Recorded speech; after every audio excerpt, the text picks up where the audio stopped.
के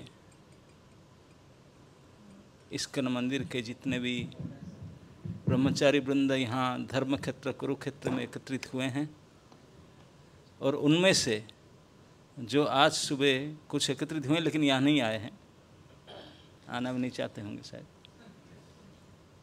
जो आप लोग यहाँ अभी उपस्थित हैं, आप सभी महानुभावों के श्री चरण मेरा सादर प्रणाम स्वीकार करें। वांछा कल्पतरुभ्यश्च कृपा सिंधुभ्यैव च पतितानां पावनेभ्यो वैष्णवेभ्यो नमो नमः। ब्रह्मचारी जीवन की पोषण के लिए संघ का एक अति महत्वपूर्ण भूमिका है।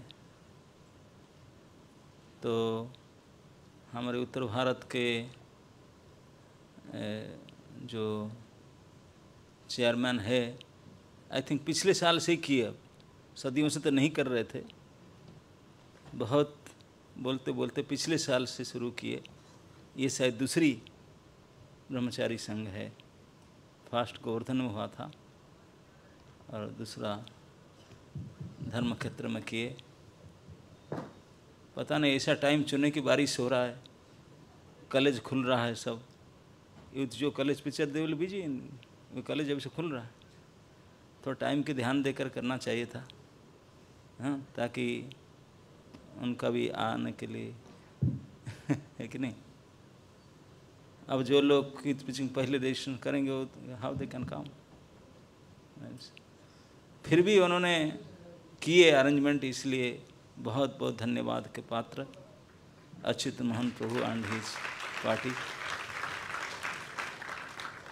पिछले वर्षों से नहीं हो पा रहा था, यद्यपि EIDC में तो लंबे समय से रेगुलर करते हैं वो लोग। WIDC कभी कभी एंड NIDC तो अभी एक्टिव हुए पिछले साल से। श्रीमान सुंदर गोपाल प्रभु किए, उसके चल करके अच्युत प्रभु मैं आशा करता हूँ हर साल उसको करें और समय को और स्थान को चुनने में थोड़ा समय लगाएं ताकि अच्छा हो। ठीक है, तो आज के जो सब्जेक्ट है, जहाँ तक मुझे वो कल बताया था, याद होता है कि कैसे एक भक्त को हम लोग को सांसारिक वस्तुओं से मन को हटा करके एकाग्र करना है। इज दिस और समथिंग एल्स? नहीं, क्या है कोई? This is it topic. सांसारिक वस्तुओं से मन को हटा करके मन को एकाग्र करके भगवान में लगाना या एकाग्र करना, something. I forgot the topic but I remember that to concentrate your mind something. क्या पीछे किसी को सुनाई नहीं दे रहा है, वाले में पीछे सुनाई दे रहा है। ओह, इसलिए चुप बैठे हैं क्या? हरे कृष्ण। अब हो गया आवाज।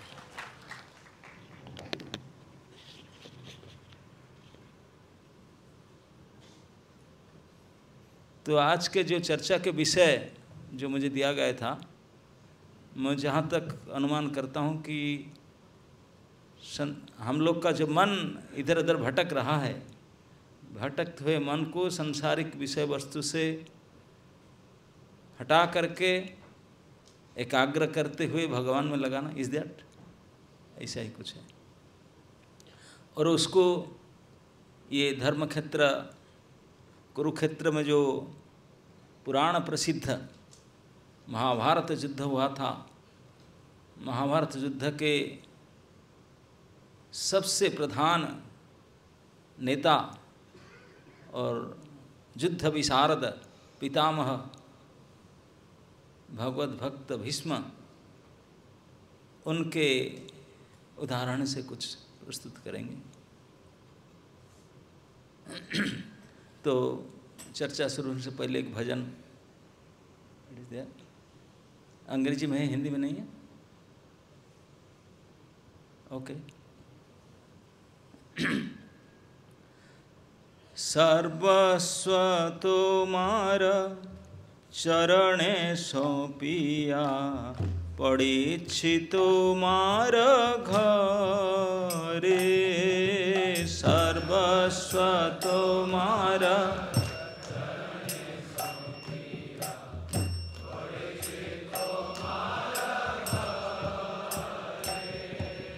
सर्वस्व तुमार चरणे सौंपिया पड़ीछि तुमार घरे।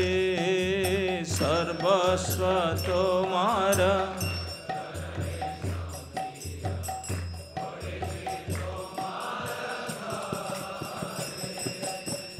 तुमी तो ठाकुर तुमार कुकुर।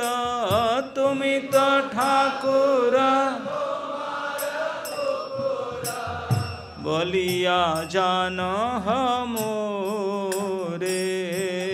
बोलिया जान सर्वस्व तुमार चरणे सौंपिया पड़ीछि तुमार घरे।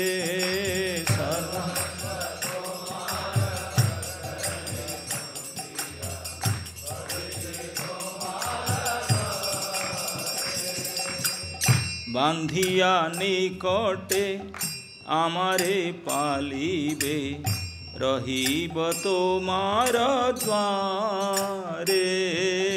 बांधिया निकटे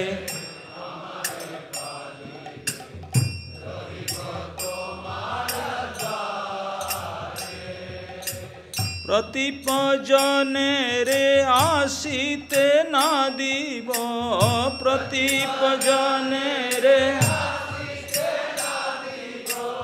राखिब गड़ेर पारे। राखिब सर्वस्व तुमार चरणे सौंपिया पड़ीछि तुमार घरे। सर्वस्व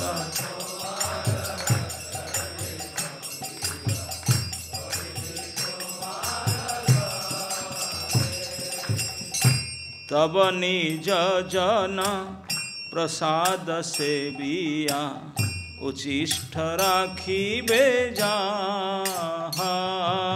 तब निज जन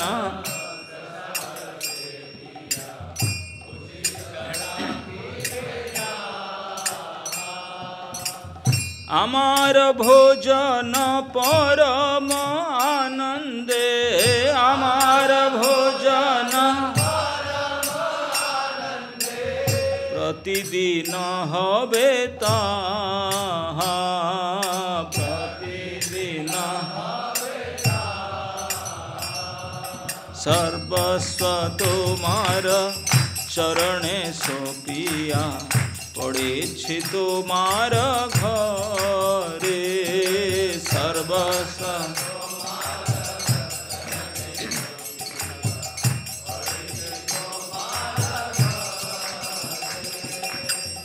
बसिया सुइया तुमार चरण चिंतिब सतत आमे। बसिया सुइया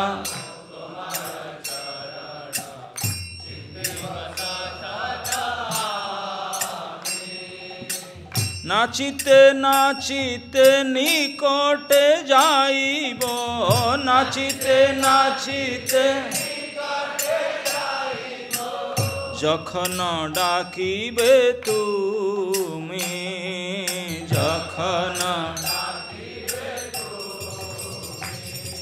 सर्वस्व तुमार चरणे सौंपिया पड़ीछि तुमार घरे। सर्वस्व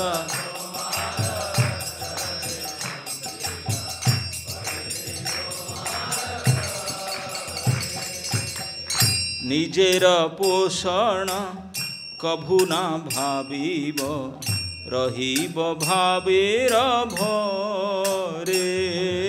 निजेर पोषण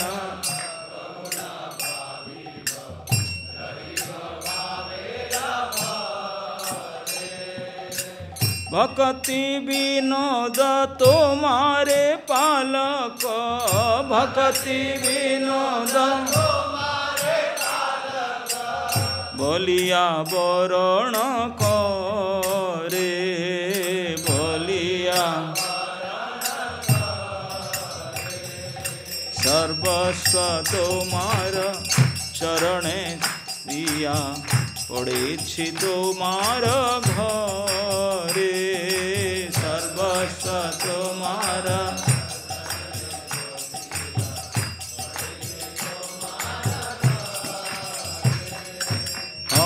हरे कृष्ण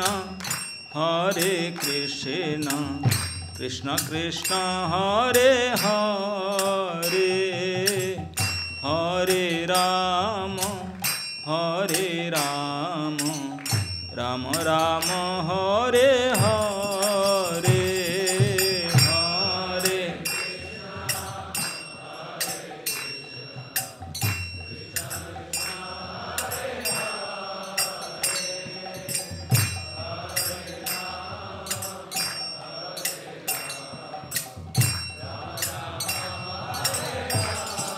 हरे कृष्ण कृष्ण कृष्ण हरे हरे हरे राम राम राम हरे हरे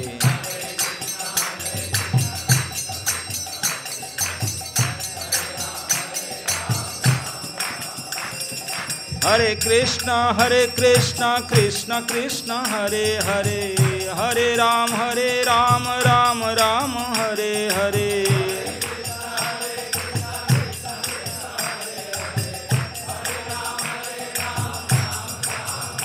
निताई गौर हरि बोल हरि बोल हरि बोल हरि बोल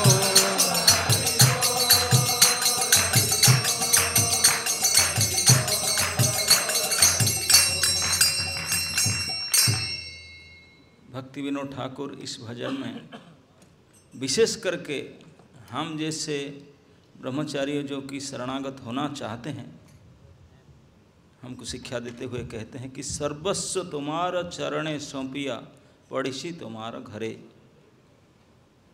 हम लोग को अगर आश्रम में इस वैराग्य वस्त्र को धारण करके रहना है, हमारा प्रथम मनोभाव यही होना चाहिए कि जो कुछ हमारा कुछ है सब ठाकुर जी का, हमारा कुछ नहीं है।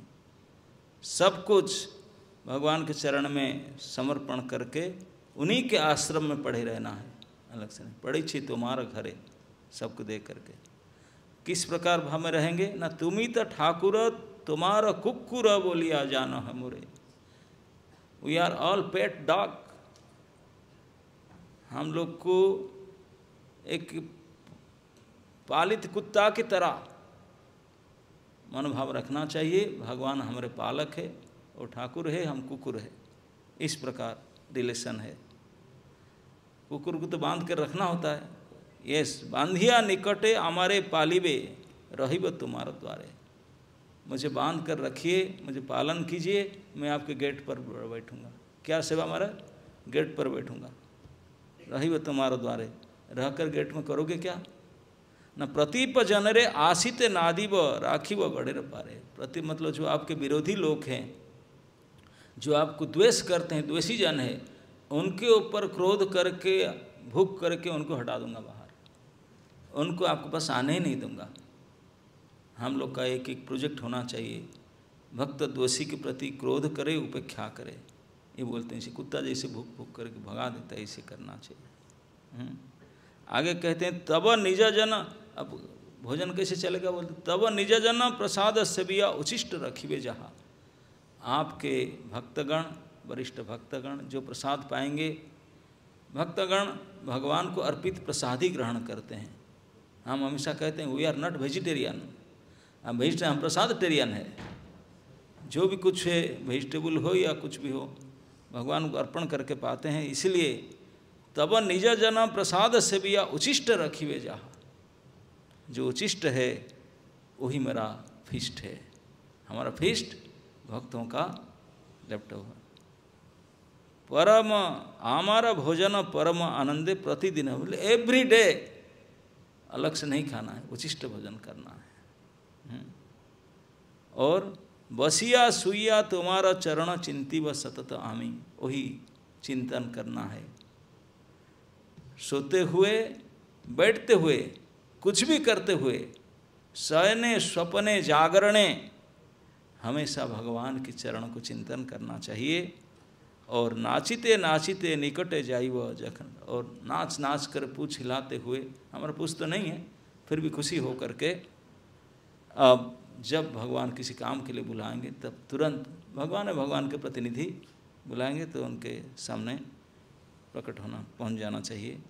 निजेर पोषण कभुना भाविव, अपना स्वयं का मेंटेनेंस के लिए अपना कुछ नहीं होना चाहिए। भगवान की शरण में जहाँ जैसे मिलेगा, अलग से कुछ नहीं करना चाहिए। निजेर पोषण कभुना भाविव रहिव भावेर भरे, यही भाव में पूर्ण होकर रहना चाहिए।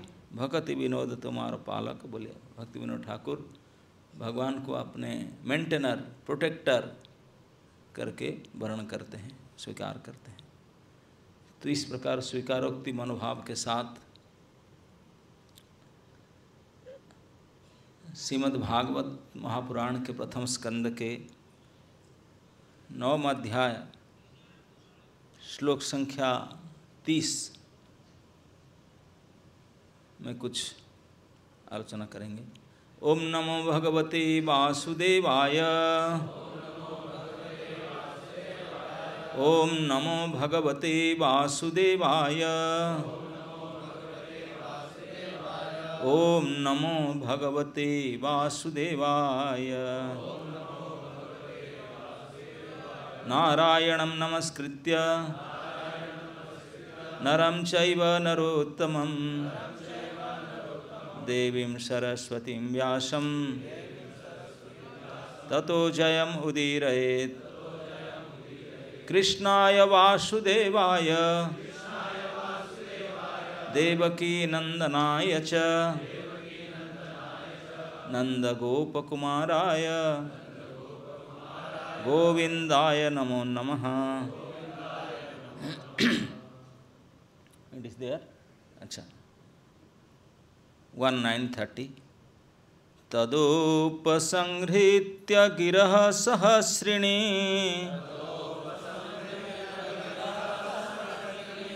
विमुक्त संगं मन आदि पुरुषे,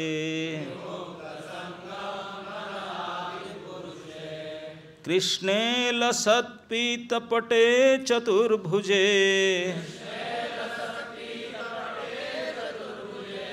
पुरः स्थिते मीलित दृग्व्यधारयन्।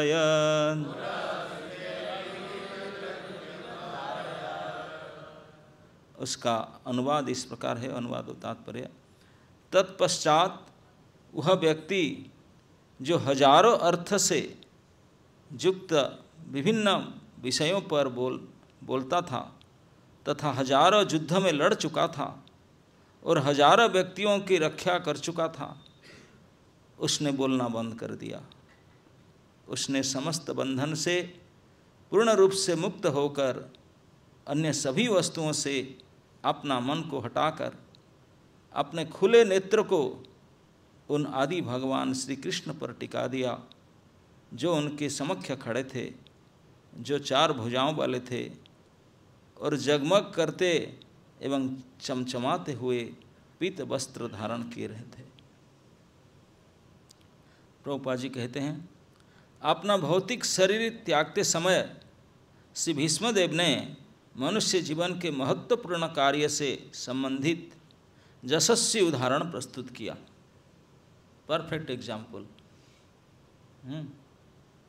मरते हुए व्यक्ति को जो विषय जितना आकर्षित करता है वह उसके अगले जीवन का शुभारंभ बनता है। अतएव यदि कोई परमेश्वर श्री कृष्ण के विचारों में लीन रहता है तो इसमें कोई संदेह नहीं है कि उसके लिए भगवान के धाम में वापस जाना निश्चित है।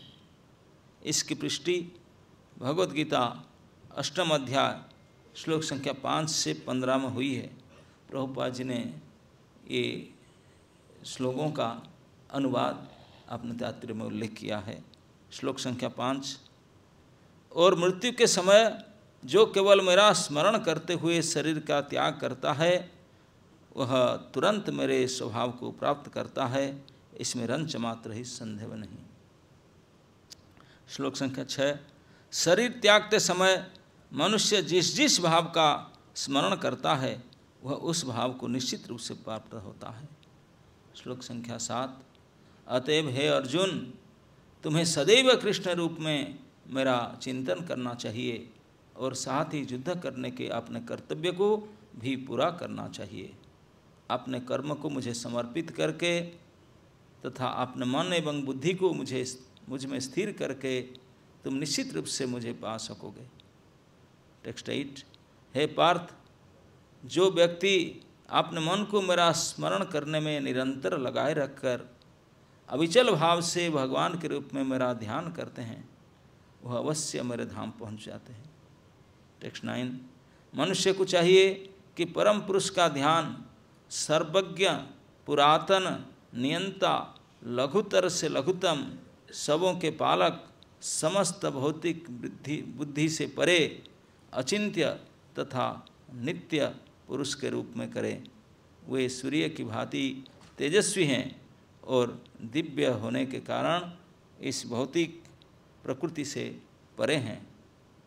श्लोक 10, मृत्यु के समय जो व्यक्ति अविचलित मन से योग शक्ति द्वारा अपने प्राण को भों के मध्य में स्थिर कर लेता है और पूर्ण भक्ति के साथ परमेश्वर के स्मरण में अपने को लगाता है वह निश्चित रूप से पूर्ण पुरुषोत्तम भगवान को प्राप्त होता है। श्लोक 11, जो वेदों के ज्ञाता है, जो ओमकार का उच्चारण करते हैं और जो संन्यास आश्रम में महान मुनि हैं वे ब्रह्म में प्रवेश करते हैं। ऐसी सिद्धि की इच्छा रखने वाले को ब्रह्मचर्य व्रत का धारण करना होता है। अब मैं तुम्हें वह विधि बताऊंगा जिससे कोई व्यक्ति मुक्ति लाभ कर सकता है। श्लोक 12, समस्त इंद्रिय क्रियाओं से विरक्ति को योग की स्थिति व योग धारण कहा जाता है।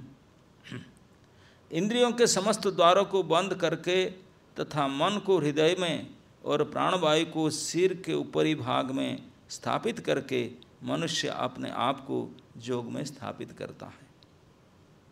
श्लोक 13, इस योग में स्थित होकर तथा अक्षरों के परम संयोग ओमकार का उच्चारण करते हुए यदि कोई पूर्ण पुरुषोत्तम भगवान का चिंतन करता है और अपने शरीर का त्याग करता है तो वह निश्चित रूप से भगवत धाम को जाता है।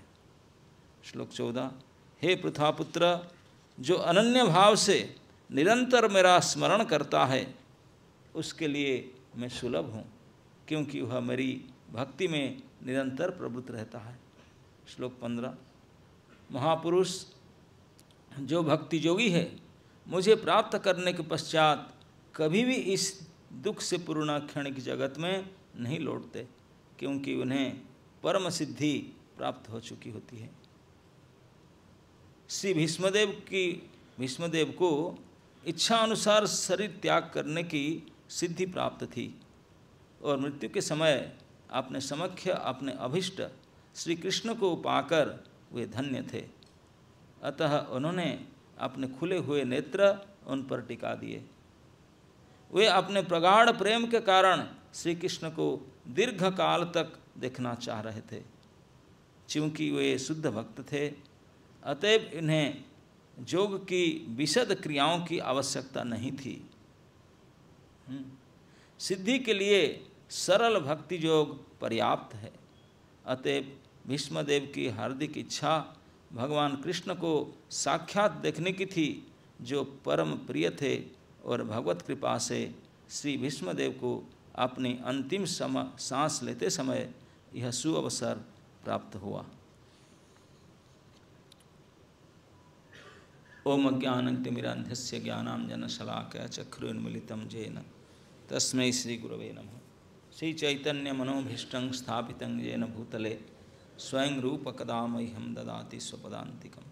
वंदे अहं श्रीगुरो श्रीयुतपदकमलं श्रीगुरून् वैष्णवांश श्रीरूपं साग्रजातं सहगणं रघुनाथं नितं तं सजीवं साद्वैतं सावधूतं परिजनसहितं कृष्णचैतन्यदेवं श्री श्री राधा कृष्णपादान् सहगण ललिता श्रीविशाखानुतंस। नमो विष्णुपादाय कृष्णपृष्ठाय भूतले श्रीमते भक्तिवेदांत स्वामिनिति नामिने। नमस्ते सरस्वती देवे गौरवाणी प्रचारिणे निर्विशेष शून्यवादी पाश्चात्य देशतारिणे। जय श्री कृष्ण चैतन्य प्रभु नित्यानंद श्री अद्वैत गदाधर शिवासादि गौर भक्तवृंद।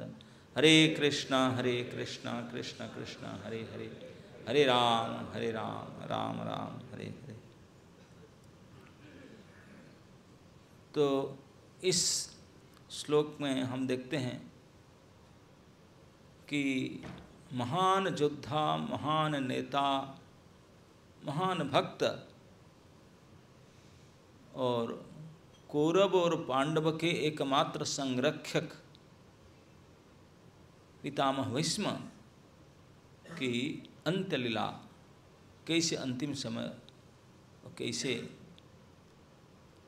अपने इष्ट को प्राप्त किए, इसके वर्णन करते हैं कि तदो उपसंहृत्य गिरा सहस्रिणी। उस काल में, किस काल में, जब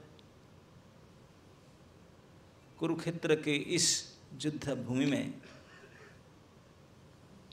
लड़ाई तो 18 दिन का हुआ था पांडव और कौरव के बीच में, लेकिन 10वां दिन 10th डे दी चीफ भीष्म पितामह सूर्यास्त होने से पहले वो सरसैया में आ गए, गिर पड़े। उसके पहले दिन 9th डे भगवान कृष्ण और पांडवगण जा करके उनके शिविर पहुंच करके उनसे प्रणाम करके उनको प्रार्थना किए थे। बोले किस लिए आए? विष्णु बोले क्या कारण है, आपकी क्या सेवा करूं वासुदेव? युधिष्ठिर महाराज पूछे कि पितामह आप जैसे लड़ाई कर रहे हैं हम तो मर जाएंगे, आप हमको विजयी भव आशीर्वाद दिए, होगा कैसे? ना तो क्या चाहते हो बताओ। मैं जब कैप्टन हूँ लड़ाई करता हूँ कि लड़ाई छोड़ दूँ, लड़ाई ना करूँ? लड़ाई करना है। और आप तो खुद देख ही रहा है, मैं इन मेरे इष्ट देव, मेरे आराध्य प्रभु वासुदेव को मेरे तीक्ष्ण बाण से लोहलोहान कर देता हूँ। वही मेरे पूजा है, उनके लिए मैं कर रहा हूँ। और ये मेरे आराध्यतम है, मैं उनका भक्त हूँ, ये बात को अच्छी तरह से दुर्योधन भी जानता है। आप तो क्या, वो उनको ही पता है कि मैं उनके फॉलोअर हूँ और उनके सामने लड़ रहा हूँ, यही उनकी इच्छा है। लेकिन हाँ, बहुत अच्छा हुआ आपके सेवा, मुझे अवसर दो, इन वासुदेव का सेवा मैं कैसे करूँ ना। आप कैसे आउट होंगे तभी हम जीतें, आप ही बता दीजिए आप। तो भीष्म कहे देखो, अगर मैं सावधान रहूं, मेरे हाथ में अस्त्र शस्त्र के छोड़ो एक लाठी भी रहे और मैं सावधान रहूं, बोले मानव दानव और देव तीनों मिलकर मुझे परास्त नहीं कर सकते। और तुम कौन हो? देव दानव मानव मिल कर के मैं सावधान रहूं, मुझे परास्त नहीं कर सकते। इसको बंद कर सकते हैं ये लाइट को, आँख में आता नहीं। तो सही बात है, अब मैं युद्ध क्षेत्र में जब कैप्टन के रूप में हूँ तो फिर, लेकिन मैं आपको, आप पूछे तो बता देता हूँ मेरे मृत्यु के उपाय। यद्यपि मैं जब तक नहीं चाहूँ तो मरूंगा नहीं, मुझे वर प्राप्त है, इच्छा मृत्यु के वर है, लेकिन फिर भी मैं नीति के आदमी हूँ। युद्ध में कई नीति बताए, ये नीति को मैं फॉलो करता हूँ, अनीति होने से मैं लड़ाई करूँगा नहीं। अगर कोई स्त्री या स्त्री जैसे स्वभाव वाले व्यक्ति आ जाए मेरे सामने, मैं बाण त्याग दूंगा, कवच उतार दूंगा, मैं लड़ूंगा नहीं। और मैं जब निरस्त्र हो जाऊं, निहत हूं, तो आप कोई मुझे हरा सकता है। अस्त्र मेरे हाथ में रहे, मैं लड़ने के चाहूं, तब मुझे कोई हरा नहीं सकता। जब मेरी इच्छा ही नहीं रहेगा लड़ने के लिए, अस्त्र कवच त्याग दूं, इसी अवस्था जो मुझे को परास्त कर सकता है। और मरूंगा तो मैं अपनी इच्छा से परास्त हो जाऊंगा। तो ये बात कह करके बोले वो कौन है, तो वो भी बता दिए, बोले शिखंडी है। उसको मैं बचपन में देखा, वो स्त्री था, अभी चेंज करके मेकअप करके आया है जो दूसरे जन्म में। तो उसको अगर अर्जुन के सामने बैठा कर लाएगा, उसको देखते ही मैं छोड़ दूंगा, अस्त्र शस्त्र कवच छोड़ दूंगा, और अब अर्जुन मुझे मार करके हरा सकता है, अब मेरे अपने हिसाब से मैं शरीर छोड़ूंगा। तो ही हुआ, वही सूत्र बताए, उन्हीं के कहने के हिसाब से शिखंडी को सामने रख करके दूसरे दिन युद्ध हुआ 10th डे में। और भीष्म ने लड़ाई नहीं की, बोले ना, बोले मैं बहुत लोगों को मार चुका हूँ, बहुत कुछ कर चुका हूँ, मेरे शरीर में और जीने की स्पृहा ही नहीं है, बहुत पुराना हो चुका है शरीर, ना नहीं चाहता हूँ, लेकिन मेरा जो इच्छा है मरने का तरीका अब हो गया। अब जब सूर्यास्त होने से पहले अर्जुन, शिखंडी सामने रहा, अर्जुन बाण मारते रहे, भगवान बोले चलाओ चलाओ, बोले निरस्त्र है, नीति नहीं है, कोई निरस्त्र है, कवच उतार, बोले नहीं चलाओ बाण, वही तो परमिशन दिए हैं। इतने बाण मारे कि भीष्मदेव के शरीर में 2 अंगुल खाली जगह भी नहीं था, पूरे नख से सिक तक सारे सर घसा तीक्ष्ण बाण घुसा हुआ था।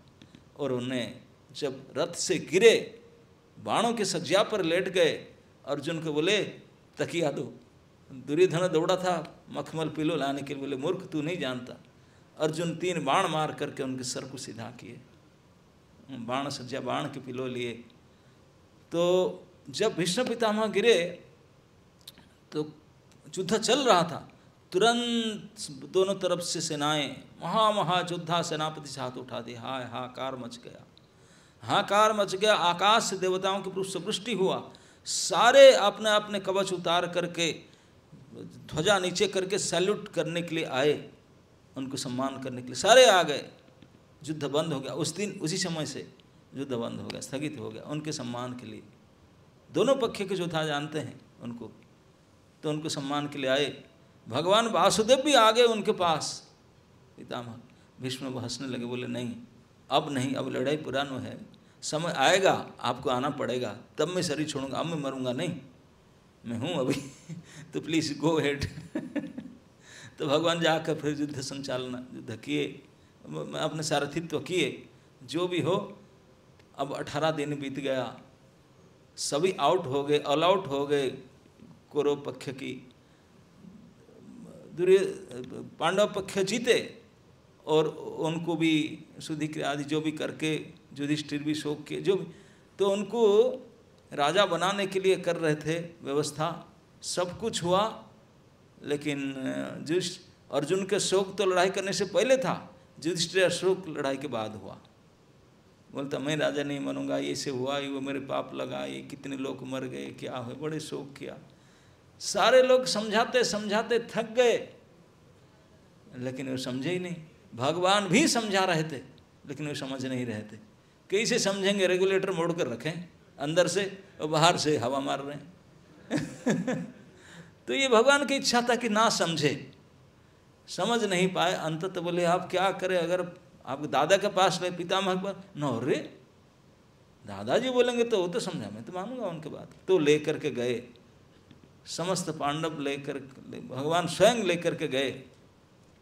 ये बात जब पता चल गया पूरे संसार में, उनको पता नहीं कैसे मीडिया एक्टिव, उनके पास क्या नेटवर्क था, सबको पता चल गया।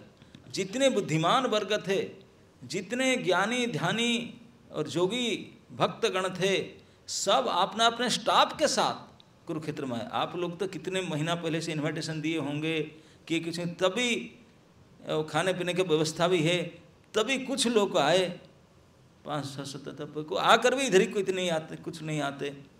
लेकिन उनको नहीं बुलाया गया था। नो अकोमोडेशन, नो प्रसाद का व्यवस्था। अरे प्रसाद अकोमोडेशन, क्लास के लिए बैठने के लिए आसन, यहाँ तो कितने बढ़िया ऑडिटोरियम। वहाँ जो ऋषि मुनि आए थे, क्योंकि लड़ाई के बाद में लाखों की डेड बॉडी पड़ा हुआ था, इतने दुर्गंध स्थान था। जब 1 महीना डेड बॉडी पड़े रहे कि म्यूनसिपैलिटी आउट हो जाए, गवर्नमेंट आउट हो चुका था, अब नया गवर्नमेंट आया नहीं था तो म्यूनसिपैलिटी इनएक्ट होता, सफाई नहीं हुआ था, सफाई कर्मचारी सफाई नहीं की। तो ये कुरुक्षेत्र पूरा डेड बॉडी से भरा हुआ था, दुर्गंधमय था, इस स्थान में बैठने का जगह नहीं था। और भगवान और पंच पांडव आए उनसे सुनने के लिए। ये बात सुन करके संसार के जितने महाज्ञानी जोगी ध्यानी पुरुष थे, सब आपने शिष्य प्रशिष्य को साथ में लेकर के आपने आसन उठा कर लाए। यहाँ तो कोई मैट बिछाना नहीं था। डेड बॉडी को हटा हटा करके पता नहीं सेंट फेंट नाक में लगा कर बैठे, लंबा समय तक बैठे, क्योंकि ये है श्रवण लालसा, सुनने की इच्छा। कोई अरेंजमेंट नहीं। भीष्मदेव के पास साउंड सिस्टम होगा कि नहीं पता नहीं, कहाँ से आए होंगे, समरांगण में थे।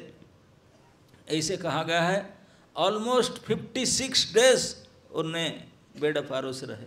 56 डेज।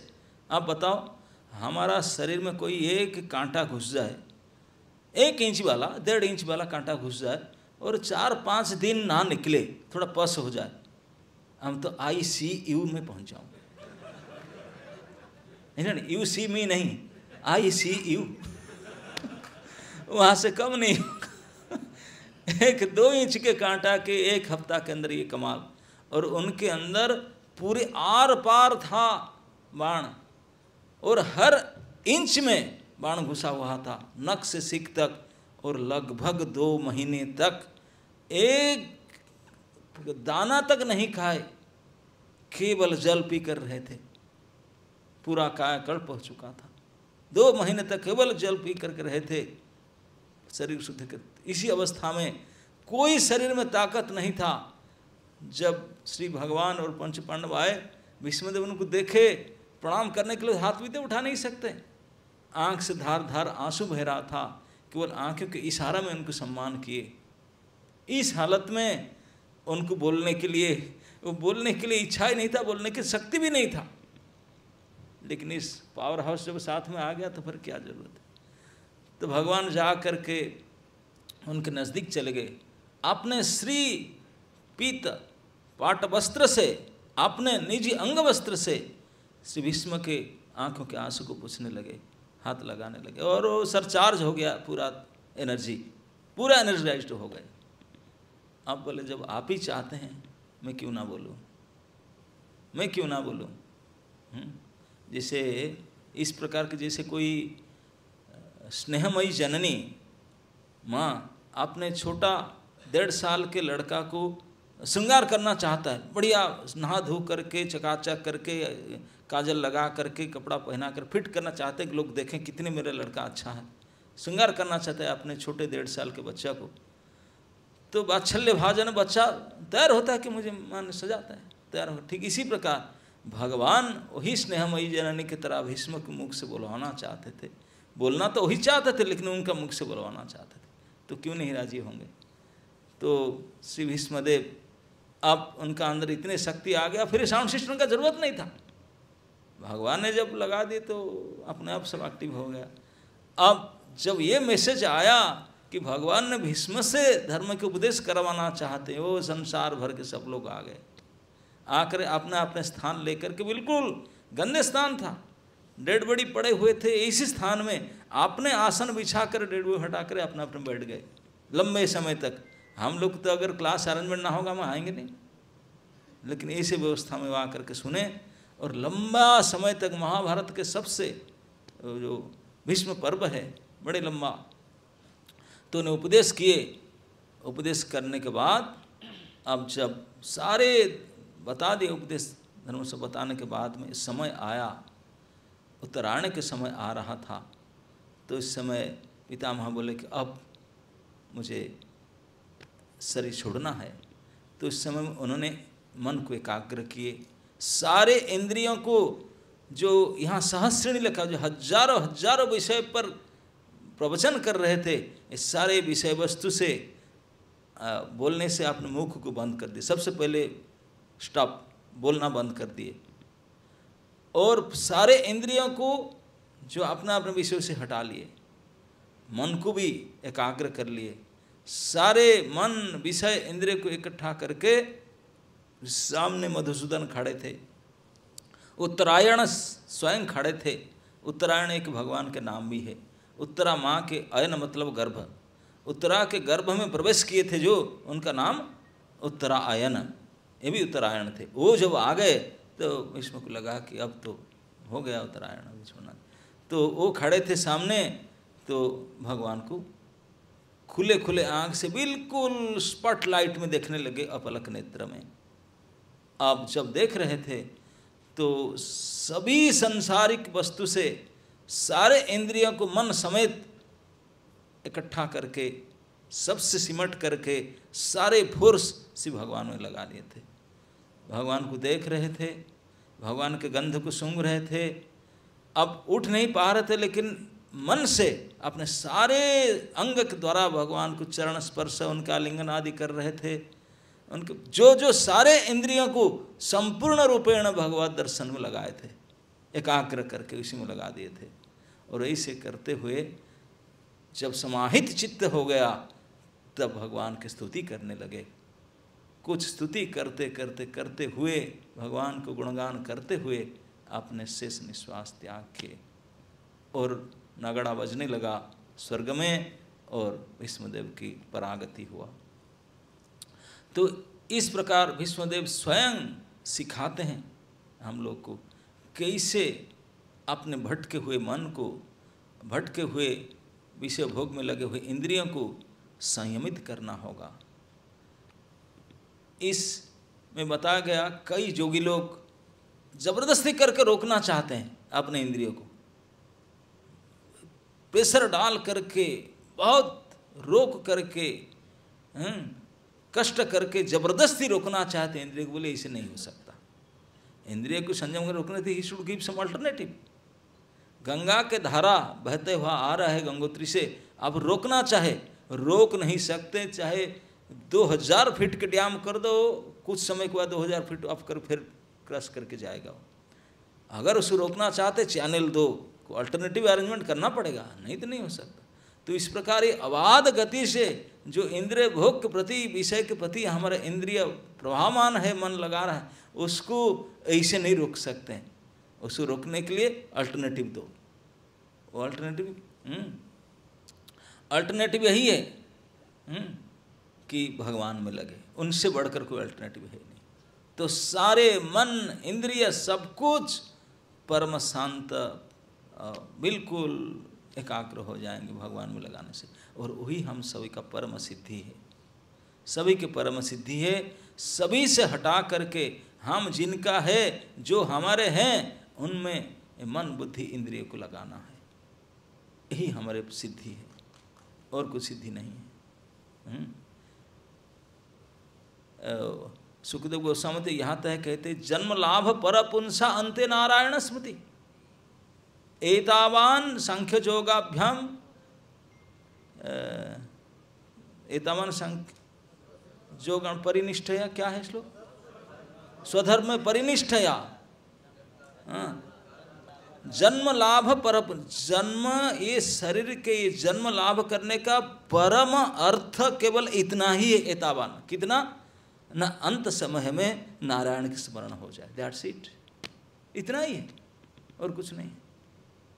तो वही इतना ही जब परम सिद्धि है प्रत्येक प्राणी का, इस जन्म धारण करने का एकमात्र परम फल, परम लाभ केवल इतना ही है कि उनमें स्मरण हो जाए अंत समय में।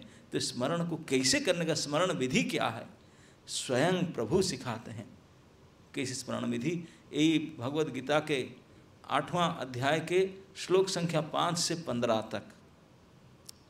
तो इसमें भगवान स्वयं कहते हैं कि मुझ में मन लगा करके शरीर छोड़ना यही सिद्धि है, परम सिद्धि। अंत काल च मामेव स्मरण मुक्ता कलेबरंग, जब प्रयाति समद्भावं जाति नास्ति अत्र संशय। उसमें कोई संशय नहीं है।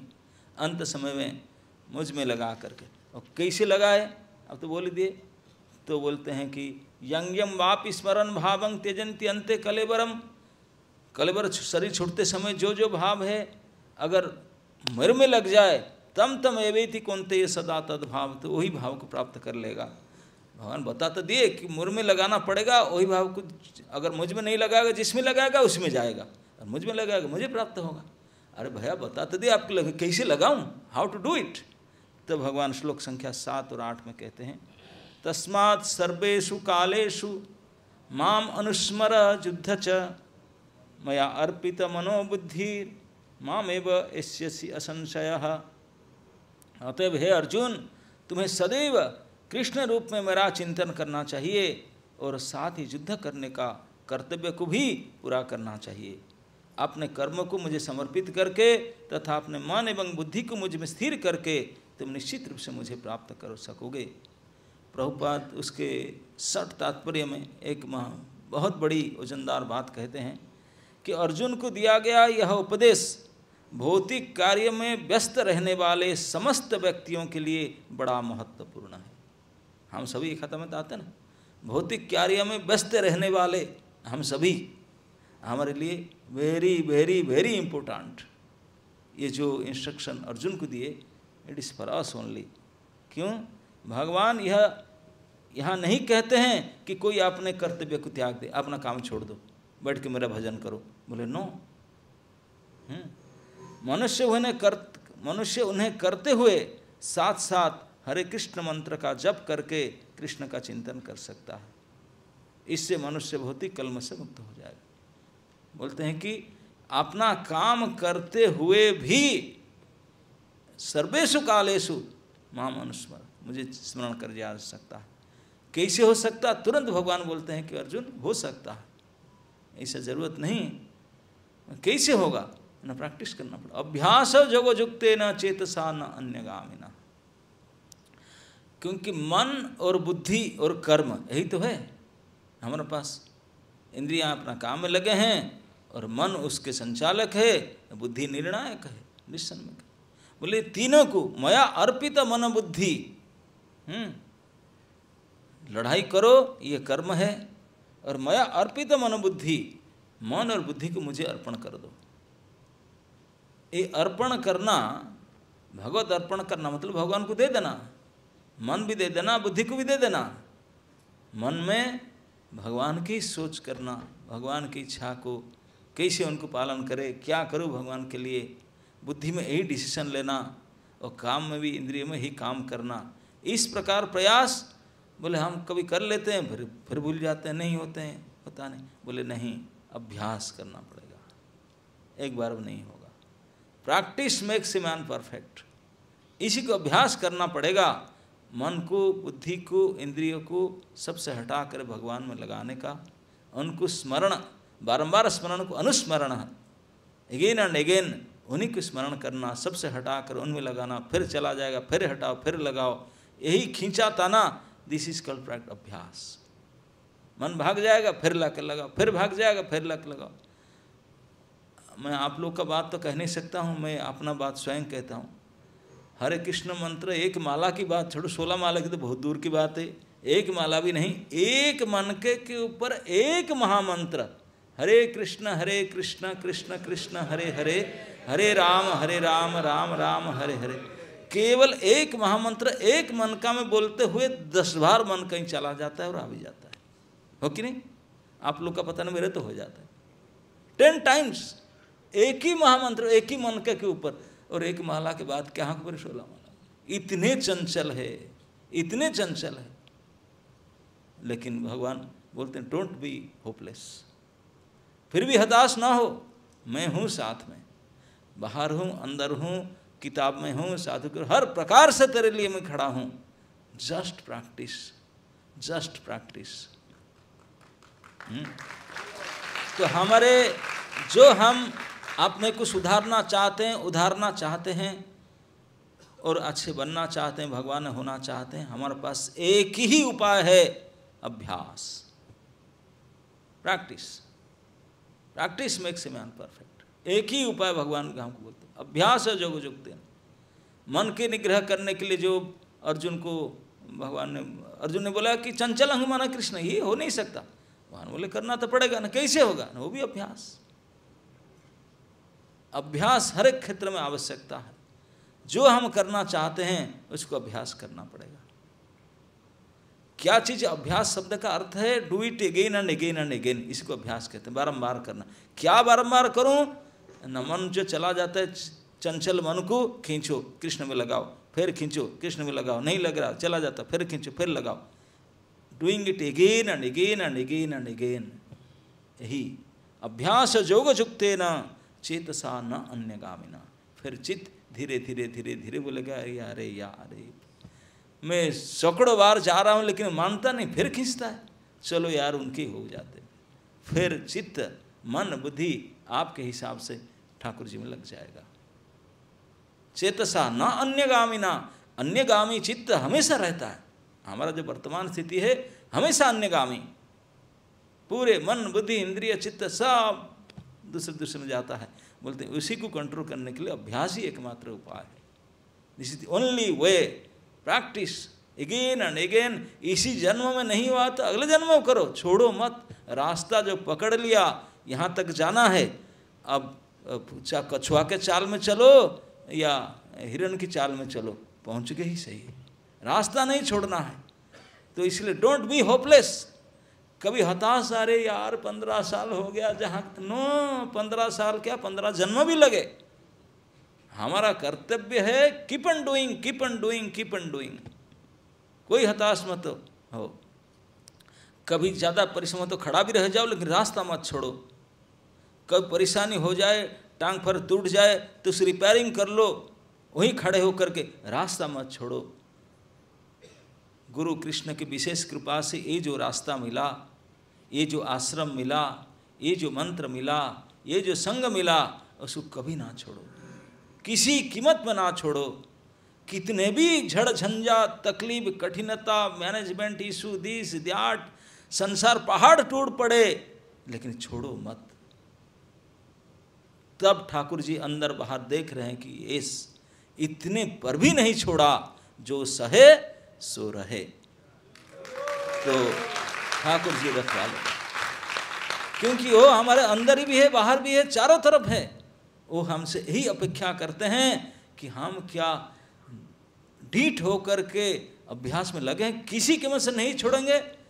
हताशों का, लाखों की हताश का योजना बने, हमको चारों तरफ से तोड़ मरोड़ देना चाहें, लेकिन रास्ता मत छोड़ो, पड़े रहो उसमें। बस यही सफलता की कुंजी है, पड़े रहो। इस जीवन में नहीं है तो अगले जीवन, अगले जीवन तो सैकड़ों जीवन में क्यों ना हो। जब रुक्मिणी देवी को भगवान के लिए मन लग गया, तो जो चिट्ठी लिख रही थी लव लेटर, तो उसमें उन्होंने लिखी, बोले प्रभु मैं आपको देखा तक नहीं, व्हाट्सअप नहीं था मेरे पास, फोटो भी नहीं देखा, मैं तो केवल सुन सुन करके आप में हो गई, मेरा चित्त आप में चला गया। लेकिन प्रभु अगर मेरे शादी से पहले आप आकर मुझे अगर अपनाओगे नहीं, रखोगे नहीं, ये आ गए शिशुपाल जी मुझे लेने वाले, मैं तो लास्ट टाइम तक वेट करूँगा, अगर आप नहीं आए तो शरीर त्याग दूंगा। और एक बार नहीं, करोड़ों बार मुझे शरीर त्यागना पड़े जन्म होकर के, फिर मैं होपलेस नहीं होंगी, आपके लिए वेट तभी भी करूँगी। इस प्रकार की चित्त होना चाहिए, इस प्रकार का मनोवृत्ति होना चाहिए। भले कुछ भी हो जाए, कितने बार भी हो जाए, प्रभु मैं आपका होकर ही रहूँगा, आप मेरे हैं, मैं आपका। बस प्रभु हमसे इस मनोभाव को अपेक्षा करते हैं, यही मनोभाव को अपेक्षा करते हैं। इस मनोभाव के साथ और अभ्यास करें तो सफलता तो आपके आगे पीछे घूमेगा आकर के, कैसे नहीं जाएगा। We should be prepared for million births. क्या एक ही जन्म में 10-20 साल 50 साल क्या है, करोड़ों जन्म पर्यंत हमको अगर अभ्यास करना पड़े, हम तैयार है। लेकिन प्रभु समय तो नित्य है, हम भी नित्य है, डरना क्या है। हिरण्यकशिपु तपस्या क्या ही बात कह रहा था, असुर भी बोला क्या एक बार मर जाऊंगा, था नित्य हूँ, आत्मा है, फिर करूँगा फिर करूँगा। जब असुर हिरण्यकशिपु कर लिया तो हम क्यों नहीं कर पाएंगे, है ना। नहीं, वो तो मारकाट करने के लिए, गलती करने के लिए नियम तोड़ने, तो हम नियम पकड़ने क्यों नहीं कर पाएंगे। तो ही मनोभाव होना चाहिए, पॉजिटिव थिंकिंग एंड प्रैक्टिस। तो अभ्यास योग के द्वारा चित्त एक न अन्यगामिना, फिर कहीं नहीं जाएगा, आपके बात में आ जाएगा। परम पुरुषम दिव्यम जाति पार्थ अनुचिंतयन। उनका जो चिंतन बार बार बार उनके चिंतन करना है, वही चिंतन को बार बार करना अनुचिंतन कहा जाता है। कैसे, ये संसार की भोग भावना हमारे अंदर प्रवेश करने का जो गेट हुए, जो मेन एक्सप्रेस हाईवे, वही आँख है। आँख के द्वारा काम प्रवेश करता है, बाकी सब में दर जाता है, लेकिन जितने एक्सप्रेस की तरह हाईवे की बिल्कुल नो ट्रैफिक लाइट, इसकी तरह आँख में जैसे जाता है और किसी अंगुली ऐसा नहीं है। इसलिए कभी कभी तो लोग बिल्लो मंगल ठाकुर तो आँख ही फोड़ डाले इतने हो करके। लेकिन यस, वो आँख में हम फोड़ डालें क्या? ना ना ना ना, आँख मत फोड़ो, इस आँख को भगवत दर्शन में लगाओ। हरि दर्शन लालसा, भगवान को देखने के लिए लगाओ। देखते रहते हैं, बोले नहीं, देखते रहो आँख खोल करके। हम देखने का कला भी होना चाहिए, अनुचिंतयन, देखने के साथ भगवान के रूप, रंग, वस्त्र, जैसे यहाँ भीष्म पितामह देख रहे हैं। भीष्म पितामह देखे, सारे मन को एकाग्र करके, कृष्णे लसत पीत पटे चतुर्भुजे, चमकीला पीत वस्त्र उनको देखे, चार भुजाओं को देखे। अब पूरा स्थिते मिलित दृग व्यधारयन, अब सारे वहीं टिका दिए आपने दृष्टि को, भगवान के चरण से लेकर के सिख तक, से एक एक वस्त्र, मुस्कान, कलर, सब प्रकार, सभी में ऐसे देखते रहे, उसी को चिंतन करे, उसको तुलना करते रहे। वही हमारा ड्यूटी है, वही अभ्यास है, इसी के द्वारा मन लगता है। श्री चैतन्य महाप्रभु हमको सिखाते हैं, क्योंकि स्वयं परम भगवान है, भक्त के रूप में आए और भक्ति के अभ्यास करके सिखाते हैं। आपने आचरी धर्म हम लोग को सिखाते हैं, स्वयं आचरण करके। वो जब श्री जगन्नाथपुरी में थे, जगन्नाथ जी का एक लीला, बीमारी की लीला करते हैं। श्री जगन्नाथ जी बीमार होते हैं और कोई भगवान नहीं होते हैं। वो 15 दिन का बीमार हो जाते हैं, वो दर्शन बंद। तो महाप्रभु तो दुखी होकर के अलारनाथ चले जाते हैं। और जिस दिन दर्शन खोलेगा, अब गुंडीचा मार्च दिन दर्शन खोलता है शाम को, वो करके महाप्रभु पता चला आज नेत्र उत्सव है, उसको फेस्टिवल फॉर द आइज, नेत्र के लिए फेस्टिवल है भगवान के दर्शन। यस, दिस इज नेत्र उत्सव, फेस्टिवल फॉर आइज। तो भगवान ने जब आए तब कहते हैं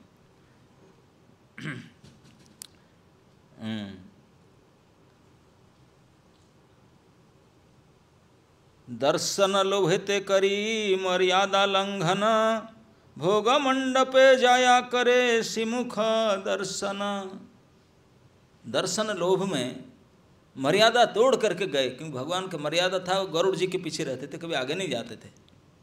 ये मर्यादा को, ये लॉ को तोड़े उन्होंने, इसी को कहते हैं उत्कंठिते गेला सब जगन्नाथ भवन। जा करके वहाँ दर्शन लोभित करी मर्यादा लंघन, भोग मंडपे जाया करे समुख दर्शन। गरुड़ जी का भोग मंडप तो चले गए साहण मेला तक, तभी जो भोग मंदिर आज है तभी नहीं था 5 साल पहले, ये तो बाद में बना। भोग मंडप वही था जहाँ भगवान बैठते हैं, उसी का यहाँ तक चले गए। महाप्रभु जाकर वहाँ जाकर देखने लगे। अब तृषार्थ प्रभुर नेत्र भ्रमर जुगल, कैसे देख रहे हैं सुनिए। तृषार्थ प्रभुर नेत्र, तृषार्थ आप समझ रहे हैं अर्थ, प्यासी से तड़पे हुए। तृषार्थ प्रभुर नेत्र भ्रमर जुगल, नेत्र को भ्रमर के साथ तुलना दिया गया, बम्बल बीज, ये बहुत प्यासे हैं। तृषार्थ नेत्र भ्रमर जुगल, गाढ़ तृष्णा पिए कृष्णेर बदन कमल। और पीतने लगे जैसे बहुत प्यासी हो, बिल्कुल प्यास में प्राण यहीं आकर अटका हुआ है, पानी नहीं हो, मर ही जाऊंगा और 2-4 सेकंड में। इस अवस्था में पानी मिल जाए, किस प्रकार ढकाढक पी जाएंगे। ठीक इसी प्रकार भगवान ने पी रहे थे भगवान के रूप माधुरी को, जगन्नाथ के रूप माधुरी को। यही तुलना देते हैं, गाढ़ तृष्णाय पिए कृष्णेर बदन कमल। मुंह को कभी पिया जाता है, और आँख में पीना है, मुंह से नहीं। आँख में कौन सा लिक्विड है पीना? न भगवान के रूप माधुरी। भगवान तृषित भ्रमर कमल के जैसा महातृष्णा, प्रगाढ़ तृष्णा के जैसा पीना चाहते। इस प्रकार तृषार्थ प्रभुर नेत्र भ्रमर जुगल, गाढ़ तृष्णाए प्रिय कृष्णेर बदन कमल। भगवान के कमल मुख को पीने लगे। पी जाना चाहिए, देखना नहीं चाहिए। ड्रिंकिंग नॉट सीइंग, ये तुलना देते हैं, ऐसे देखना चाहिए। प्रफुल्ल कमल चिनी नयन जुगल, नीलमणि दर्पण कांति गंड झलमल।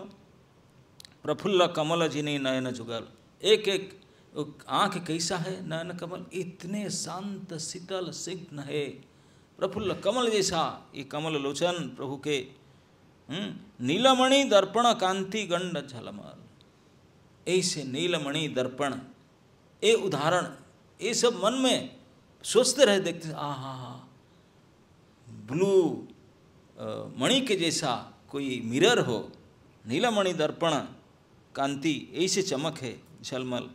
बांधुली फूलजिनी अधर जो बांधुलीर फूलजिनी अधर सुरंग, ईशत हासित कांति अमृत तरंग। बांधुलीर फूल, बांधुली फूल आप नहीं जानते हैं, आप मंदार फूल जानते हैं आपने, हिबिस्कस, ये बांधुली फूल एग्जैक्टली वो नहीं इसी तरह होते हैं, बिल्कुल रेड। तो इसी भगवान के अधर का रंग, अधर का तुलना, हम जो देखते हैं कभी तुलना तो करते नहीं, तुलना भी करना चाहिए। और जो जो देखे हैं नहीं इन्हीं के तरह है, यही है चिंतन की प्रणाली, process of thinking how to see lord. जब हम ठाकुर जी में दर्शनार्थी में जाते हैं ऐसे दिखना चाहिए, आँख कैसे दिखता है, अधर कैसे दिखता है, हाथ कैसे टेढ़ा है, बांसुरी कैसे, कौन से वस्त्र पहने, चरण से लेकर सब एक एक अंग के साथ तुलनात्मक विवरण के साथ देखना चाहिए, तो फिर घंटों देखेंगे अपने। 2 मिनट हो गया दर्शन। आजकल तो साउथ इंडिया में है बालाजी दर्शन, 18 घंटा लाइन में खड़े रहो, 18 सेकंड में गेट आउट, क्या चिंतन करेंगे। लेकिन हमारा जगन्नाथपुरी में ऐसा नहीं, एक बार अंदर चले गए भीड़ भड़ाक में, अरे घंटों खड़े रहो, दूर चले जाओ, खड़े रहो, भीड़ में मतलब दूर खड़े रह के तो देखते ही रहो। महाप्रभु दूर गरुड़ जी के खड़े होकर के 2-2 घंटे तक देखते थे, 2-2 घंटे तक देखते थे। ये प्रभु के दर्शन लीला, तो यही अभ्यास करके सिखाते, क्योंकि हमारा शरीर में सबसे दी मेन एक्टिव अर्गान है आँख, जिसके द्वारा जागतिक दृश्य हमको प्रभावित करता है, हमको मोहित करता है। तो ये दृष्टि शक्ति दृश्य को भगवान के रूप माधुर्य में अगर घंटों तक लगाया जाए, अभ्यास कर दिया जाए, तब हमारा सफलता हो जाएगा। तो इसी को बोलते हैं बांधुलीर फूलजिनी अधर सुरंग। बांधुली पुष्प के जना आपके रंग अधर है। ईशत हसित कांति अमृत तरंग, क्या हंसी है। हम तो देख करके नहीं देखते हैं कि जगन्नाथ जी हंस रहे हैं। आप जब 10-15 मिनट 20 मिनट जगन्नाथ जी के अधर को देखो तो लगेगा कि यस ही इज लाफिंग, आपको तभी पता चलेगा, गारंटेड है। उनके मुस्कान के छवि तभी दिखाई पड़ेगा जब 20-25 मिनट आप कंटिन्यूस देखें उनको, तब देखेंगे हाउ इज लाफिंग, बिल्कुल स्माइलिंग। इसी को भगवान देखते हैं। ईशत हासित कांति अमृत तरंग, अमृत के तरंग जैसा भगवान की, दांत नहीं दिखता लेकिन सो परफेक्ट जेंटल स्माइल, ओ हो भगवान के रंग अधर के अंदर भरा हुआ है। श्रीमुख सुंदर कांति बाढ़े क्षणे क्षणे, भगवान की सुंदरता एक एक सेकंड में इंक्रीज हो रहा है। मैं देख लिया पूरा हो गया, नो, पूरा होगा ही नहीं, इट्स इंक्रीजिंग एवरी सेकंड। बढ़े क्षणे क्षणे कोटि भक्त नेत्र भृंग करे मधुपाने, करोड़ों करोड़ों भक्त के आँख इस मधुर रूप को पान करते हैं, लेकिन फिर भी वो समाप्त नहीं होता, बढ़ते चला जा रहा है। जत पिए तत तृष्णा बढ़े निरंतर, ये भगवान के रूप माधुरी का पीना की विशेषता है। जितने ज़्यादा पिएंगे इतने प्यास ज़्यादा बढ़ेगा। हम लोग प्यास लगता है 1 गिलास पी लिए, हो गया, 2 गिलास में और नहीं चाहिए, लेकिन यहाँ जितने पिएंगे प्यास इतने बढ़ेगा, बुझेगा नहीं। ये भगवान के पास करोड़ों भक्त लोग पी रहे हैं भगवान के रूप माधुरी को, लेकिन भगवान का रूप बढ़ते जा रहा है। जत पिए तत तृष्णा बढ़े निरंतर, मुखाम्बुज छाड़ी नेत्र ना जाए अंतर, मुखाम्बुज छाड़ी नेत्र ना जाए अंतर, इस मुख पद्म को छोड़ करके आँख कहीं चली जाए, उनका बाप के शक्ति नहीं, बस के नहीं चलता। एक बार को ढंग से देख लिए प्रभु के मुख कमल को, तो आँख का ये ताकत नहीं है कि और कहीं चले जाए ना। इसी बात को कहते हैं, भगवान स्वयं सिखाते हैं, इस प्रकार से देखो चिंतन के साथ ध्यान पूर्वक देखो। एक बार प्रभु को देख लेने से मुखाम्बुजा छाड़ी नेत्र ना जाए अंतर, फिर जाएगा नहीं दूसरे चीज में, इतने एकाग्र हो जाएगा। यही मत महाप्रभु लया भक्तगण मध्याह्न पर्यंत कैल श्रीमुख दर्शन। इस प्रकार महाप्रभु स्वयं सिखाते हैं। मध्याह्न पर्यंत, सुबह जाते हैं मंगला आरती में टिल नून, मध्याह्न सुबह से दोपहर तक केवल श्रीमुख दर्शन और कुछ नहीं। भगवान के चरण फरण तो है ही नहीं, और क्या देखेंगे। हमारे मंदिर में तो चरण है, हाथ है, कई प्रकार है। जगन्नाथ जी की तो कुछ है ही नहीं, ये सब केवल चक्का चक्का दो आँख ही है और रंग अधर, दैट्स इट, और कुछ नहीं। यही इतने ही रंग अधर और चक्का आँखी, उसको कई घंटों तक ठाकुर जी देखते थे। सुबह से दोपहर तक, मध्याह्न तक दर्शन करते थे, और प्यास बढ़ता था, घटता नहीं था। ये है देखने की कला। इस प्रकार हम अगर देखेंगे तो ये मन और आँख और ये दोनों मिल गए तो बाकी सारे इंद्रिय तो पीछे पीछे भाग करके बिल्कुल संसार के समस्त वस्तु से हट करके भगवान में लग जाएंगे। तो ये भगवान में लगाने का ये प्रयास है, दूसरे से जबरदस्ती करके हटाना नहीं। संसार लगे लगे यहाँ से हटाकर उसी की तुलना उसमें करना। संसार में जो वस्तु दिखे हैं, compare it to the lord. लेकिन जबरदस्ती करके जो जोगी ध्यानी करते हैं, तो ऐसे करके काम नहीं बनेगा। जोगी ध्यानियों के बारे में एक कथा हम हमेशा कहते हैं कि एक समय एक राजा के पास, एक राजा लोग अपना पेट रखते हैं ना, जैसे कोई पेट डाग, कोई पेट क्याट, कोई पेट चिड़िया तोता कोई रखते हैं। तो एक राजा का अद्भुत पैसा था, वो एक बकरी रखा। कभी सुने पेट बकरी? सुने नहीं ना, लेकिन उनका था पेट बकरी। बकरी जानते ना, देखे होंगे, भारतीय हैं। वो बकरी को पेट करके रखा था और खूब राज ठाट बाट में बकरी रहता था। राजा के घर के पास उनका रूम था, राजभवन के पास, और 10-20 नौकर चाकर थे उनको देखभाल करने के लिए। इस बकरी को सारे व्यवस्था था उनके सुख समृद्धि के लिए। तो लेकिन बकरी तो अपने स्वभाव में मस्त था। बकरी का स्वभाव क्या है कि कुछ कितने पेट भर के खिला दो, कोई अनाज या कोई हरी पत्ता आए तो मुंह तो लगाएगा ही, 2-4 दाना खाएगा ही, मुंह लगाएगा ही। ये उनका स्वभाव है। तो जब राजा के पास महाराजा जब अपने राजभवन में सिंहासन में जब दरबार में बैठते थे, अपने पेट बकरी को साथ ले जाते थे। उनके लिए आसन लगता था, सेकंड आसन बकरी वहाँ जाकर विराजमान होते थे। तो जो बड़े बड़े लोग राजा से कुछ काम निकालना चाहते थे, वो जानते हैं कि राजा तो पटेगा बकरी पटने से। तो बकरी को खुश करने के लिए वो लोग कुछ हरी पत्ता, कुछ बढ़िया सा अनाज फर्स्ट क्लास लेकर आते, पकेट में लाकर देते थे। बकरी का स्वभाव देखते टूट पड़ता था, भले 2-4 दाना खा, देखते टूट पड़ता था। राजा को खराब लगता था, बोला ये ठीक है, एक आध दिन खबरी जीत, सैकड़ों बार सैकड़ों लोग आते हैं, हम हमेशा लौटता है खाने के लिए, क्या पेट उसका भरता नहीं क्या? तो लोग डांटता था उनको, बोला क्यों उनको पेट भर के खिलाता नहीं? जितने लोग आते हैं इतने दौड़ता है खाने के लिए, उनका पेट नहीं भरता। अब बकरी का स्वभाव है, कितने भी अच्छे तरह से खिलाओ तो भागता है। तो राजा को बुरा लगा, बोला ना मेरा मन नहीं करता खाने के लिए, 1-2 बार खाने के लिए, उनके क्यों नहीं ठीक से नहीं खिलाते? तो जो बकरी के केयर टेकर थे उनके कहने, तो उनको खूब डांटा, बोला चेंज करता तू, नया स्टाफ लाया। वो बेचार हो नहीं पा रहे, कितने करके देखा बकरी के पेट, फिर भी वही स्वभाव है। तो उन्होंने पूछा वो क्या करूं, कोई बकरी के टेक केयर कोई मिल जाए, केयर टेकर अच्छा से उनको खिला दे। तो अनाउंस किया, उनके मंत्रियों ने उनको सलाह दी, अनाउंस किया 10,000 स्वर्ण मुद्रा दूंगा, कोई अच्छे बकरी को खिला करके इसे बिल्कुल फिट कर दे, उसको पेट भर दे, ताकि कोई अगर लेकर आए पर भागे दौड़ कर ना जाए खाने के लिए। कम से कम 2 घंटा तक तो पेट भरे रहे, 2-4 घंटा तक इतने खिला दे। लोग 10,000 स्वर्ण मुद्रा में लोभ में आकर लोग कई लिए, 1-1 महीना तक लेकर ट्रायल की। 1 महीना के बाद भी बकरी का स्वभाव काहे छूटे, कुत्ता के पूछ सीधा थोड़ी ना होता है। 12 साल तक बांस के अंदर रखने से फिर टूंग तो कितने भी बकरी को खिलाए पूरा अपना रोटी घी लगाकर खिलाए, तब भी उनका स्वभाव।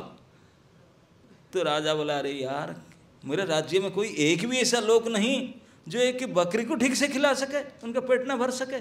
हताश हो गया। तो मंत्रियों ने बोले थोड़ा और इनाम 50,000 स्वर्ण मुद्रा कर दे, कोई बकरी को मेरा खिला दे ठीक से, ताकि वो फिर मैं लोभी ना हो। 50 लोग तो पागल हो, लेकिन कोई सब फेलियर हो गए, क्यों कर नहीं पाते। एक ही व्यक्ति ने उठा, बोले मैं कर दूंगा। बोले कितने महीना चाहिए? बोला 1 दिन में आज ही लूँगा, काल सुबह ले आऊँगा, ऐसे खिला दूंगा, फिर देखना मुँह नहीं देखेगा नहीं, ऐसे पेट भर दूंगा ना। रियली जितने लोग अभी तक ट्राई किए थे, 1000 लोग को आश्चर्य, बोले कैसे करेगा ना, दीजिए ना। लेकर गया, बकरी को लेकर गया, बोला था मैं जस्ट इन 1 नाइट, मैं कल के ले आऊँगा, आज रात को खिला दूंगा उसको ठीक से। ले गए और ले करके बढ़िया हरी पत्ता अनाज लाया। जैसे बकरी द्वारा एक थप्पड़ मारा, नाक के ऊपर थप्पड़ मारे तो कितने कष्ट होता है।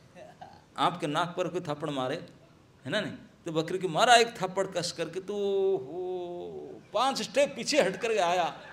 10 मिनट तक तो लाल पड़ गया, मुँह पीछे करके मोड़ के खड़ा रहा। 10-15 मिनट के बाद देखा कि हरी पत्ता संभला नहीं गया प्रकृति, फिर दौड़ एक और मारा, और लाल पड़ गया दूसरी तरफ भी। आधा घंटे तक मुंह मोड़ कर खड़ा रहा। अब आधा घंटे के बाद फिर जाना खाने लगा, वो दौड़ कर नहीं गया, धीरे धीरे गया खाने, और एक मारा। अब बिल्कुल मुंह फूल गया था, लाल सूज गया था। कुछ नहीं खिलाया, केवल मार खिलाया। मुंह बिल्कुल रेड स्वेलन हो चुका था। दूसरे दिन लेकर के आया, पेट पिचक गया था। राजा बोला माई पेट बकरी क्या हो गया, तेरा पेट पुचक गया है, आंख अंदर चला गया, क्या हो गया? उनको डांटा, तू खिलाया नहीं। महाराज ऐसा खिलाया, आप टेस्ट करके देख लीजिए, खाने का मन, देखने का मन नहीं करेगा। ऐसे पेट भरा दिया, ऐसे थोड़ी ना होता पेट निकलने से पेट भरता है, ऐसे बिल्कुल फिट है, मन नहीं करे खाने का। ट्राई इट रियली ना, यस। सारे लोग टूट पड़े, रियली अच्छे चीज हरी पत्ता अनाज लाया गया। देखा तो बैक स्टेप लिया उन्होंने, फ्रंट गया नहीं, बैक स्टेप लेने लगा। राजा तो हताश, सारे लोग भी चकित। बोला पहले 50,000 स्वर्ण मुद्रा लाओ ना, क्या खिलाया ना बाद में बोलूंगा, ये माल खिलाया, ऐसा थोड़ी। माल नहीं लड़ रहा, मार खिलाया, माल नहीं खिलाया। पहले 50,000 ले लिया, बोले बताया कि ये किराया। और बकरी उस दिन से खाना ही छोड़ दिया, मर ही गया। तो अगर हम इसे जबरदस्ती इंद्रिय निग्रह करेंगे, मर ही जाएंगे, कुछ नहीं होगा। तो इसलिए हम मरने कहाँ लिए, इस प्रकार इंद्रिय निग्रह जबरदस्ती मत करो। इंद्रिय को भगवान के अपूर्व रूप माधुरी देखने के लिए लगाओ। संसार के जितने रूप अभी तक देखे हैं उसके साथ तुलना करो। हाय हाय कितना तुच्छ था ये कमल उनके सामने, ये बांधुली पुष्प, ये कुछ नहीं भगवान के सामने। अगर थोड़ा ध्यान करके भगवान को देखे, भगवान के रूप जब अब आएगा हमारा स्मरण में, चिंतन में, तो पूरे संसार के कोई ऐसे वस्तु नहीं है जो भगवान के रूप के तुलना के समान हो जाए, हो ही नहीं सकता। इसलिए हमेशा भगवान के सारे अंग को पद्म के साथ तुलना किया गया। नमो पंकज नाभाय, नमो पंकज नेत्राय, नमो पंकज, सब कुछ पंकज पंकज पद्म के साथ। बोले क्यों, और कोई नहीं मिला पंकज के साथ तुलना करते हैं? तो इसलिए कहते हैं कि लोग पंकज इसलिए साथ तुलना करते हैं कि ये संसार के प्रोडक्ट पंकज नहीं है। पद्म is not product of this universal creation. क्यों? बोले यूनिवर्सल क्रिएटर तो ब्रह्मा है, ब्रह्मा स्वयं पंकज से निकले, कमल से निकले, ये उनके बाप है, वो उनको नहीं बनाए, पद्म से वो निकले। तो इसीलिए संसार के ब्रह्मा के द्वारा सृष्ट कोई वस्तु भगवान के साथ तुलना योग्य नहीं है। ब्रह्मा से परे भगवान के नाभि से कमल निकला था, इसलिए भगवान की तुलना के योग्य कुछ ना कुछ वो कमल है। इसलिए भगवान के साथ कमल पुष्प केवल तुलना लायक है। तो इस प्रकार से भगवान के दर्शन, भगवान के चिंतन, भगवान के स्मरण करने के लिए हम अगर प्रैक्टिस करें तो ही एक ही सरल और श्रेष्ठ और एकमात्र उपाय है कि संसार से समस्त प्रकार वस्तुओं से अपने मन को खींच करके, भटके हुए मन को, इंद्रियों को लगा करके अब सफलता पाकर भगवान में लग जाए। हरे कृष्ण।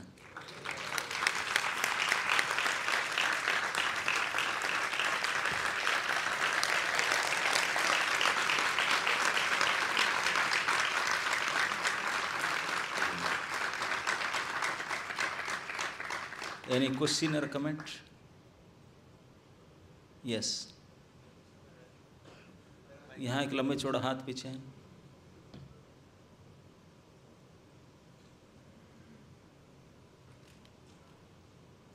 यस, आपका पास भी आएंगे.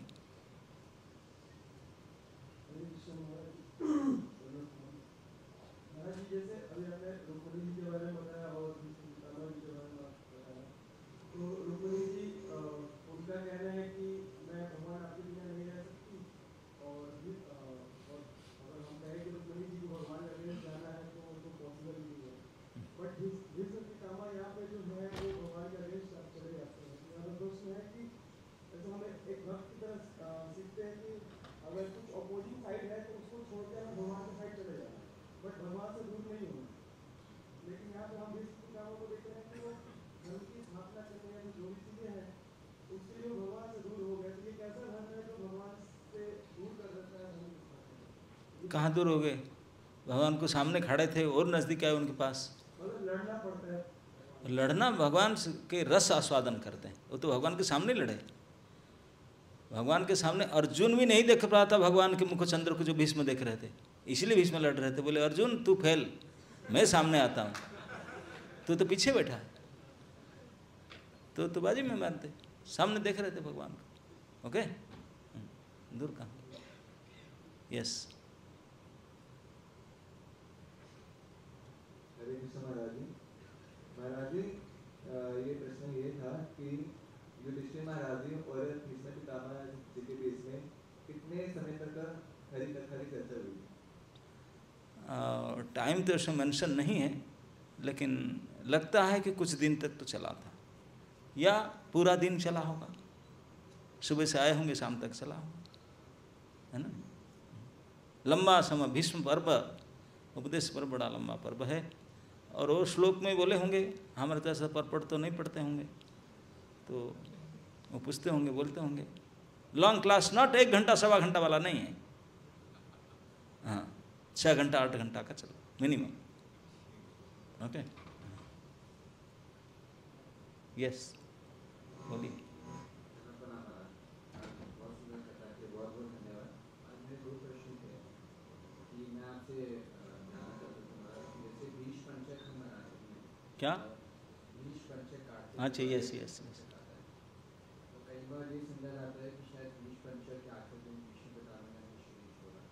तो जैसे आप बता रहे थे कि जब युद्ध प्रारंभ हुआ तो 10वें दिन में भीष्म पितामह शैया में आए, 56 दिन बाद उन्होंने शरीर छोड़ा. यस. तो वो इस भीष्म पंचक का समय नो, भीष्म पंचक हमने कोई ताल्लुकात नहीं. भीष्म पंचक है, भीष्म जी ने ऐसे व्रत करते थे कार्तिक में, तो उन्हीं के अनुसरण कर हम भी ऐसे व्रत करते हैं. ओके. हाँ, ये महापुरुषों ने, वो एक महाजन है, वो भी ऐसे व्रत कर रहे थे, तो ऐसे व्रत कर. दूसरा प्रश्न हमारा मेरा आपसे कि जैसे विश्वखंडी वाला हाँ. विष्णु देव का होता है, तो ऐसा लगता है कि विष्णु देव की कोई गलती नहीं थी उसमें. जब वो अंबिका बालिका को अपहरण करके लाते, वो लाते भी अपने. हाँ, भीष्म ने कोई गलती नहीं किए थे, तो आपस में क्या. तो वो अम्बा जो है वो क्यों भीष्म पितामह के प्रति बिना उनकी गलती के क्यों उनके प्रति इतना वो अब वो तभी जो है ना, आज भी लोग होते बिना गलती में कहीं आपके पीछे अटैक कर दे कि नहीं, तो वो तो सदियों से आते जा रहा है. और उनका गलती यही था कि उनको भीष्म पितामह ने जीत कर लाए थे. आप पूरा कथा सुने कि नहीं? वो तीनों बेटी थे काशी राजकुमारी. काशी राज के राजकन्या थे अम्बा, अंबिका, अंबालिका. अब उनका जो राज स्वयंवर होने लगा, सभी भारतवर्ष से सारे राजकुमार को, राजाओं के इन्विटेशन गया, हस्तिनापुर के इन्विटेशन नहीं आया. भीष्म को तो कुछ पता नहीं था कि शादी फादी में चक्कर ही नहीं थे, वो तो ब्रह्मचारी थे. अब जो वो दोनों थे चित्रवीर्य विचित्रवीर्य, वो क्योंकि उनके बेटी थी, वो तो योजनगंधा बनिपल मत्स्यगंधा थी, मछुआर केवट की पुत्री थी. ये बात तो सब जानते थे. बोले कि मत्स्यगंधा थी योजनगंधा, मेरी तो केवट की पुत्री थी, तो इसलिए बोले कि राजा के बेटा नहीं है, उनके इन्वाइट नहीं किए. कैसे? तो उसको सत्यवती ने अफंड माना. सत्यवती ने बोला कि हमारे लिए अपमान है, मुझे वो राजपुत्री न मान करके मेरे बेटे के लिए इन्विटेशन नहीं दे रहे। वो जाके भीष्म को रिक्वेस्ट की सत्यवती ने। सत्यवती को माँ की तरह मानते थे कि उनके पिताजी की शादी किए थे सत्यवती ने। बोला कि बेटा ये पूरे हमारे हस्तिनापुर राजवंश के लिए ये क्या है, अपमान है, बहुत बड़ा अपमान है, हमको नहीं बुलाए और इसी के तू इसका बदलना क्या। बोले ठीक है। भीष्म उठे बोले कैसे नहीं बुलाए, वो जाते नहीं जाते अलग बात है, इन्विटेशन देना चाहिए था, हस्तिनापुर छत्रपति सम्राट है, हमको इन्विटेशन कैसे नहीं दिया। भीष्म अपने गाड़ी निकाले वो चले अकेले। ब्रह्मचारी थे, दो नॉट सैफरन ड्रेस, सफ़ेद वाला ब्रह्मचारी थे, इसलिए आजकल कभी कोई भीष्माश्रम होता है, ब्रह्मचारी रहेंगे लेकिन सफ़ेद रहते।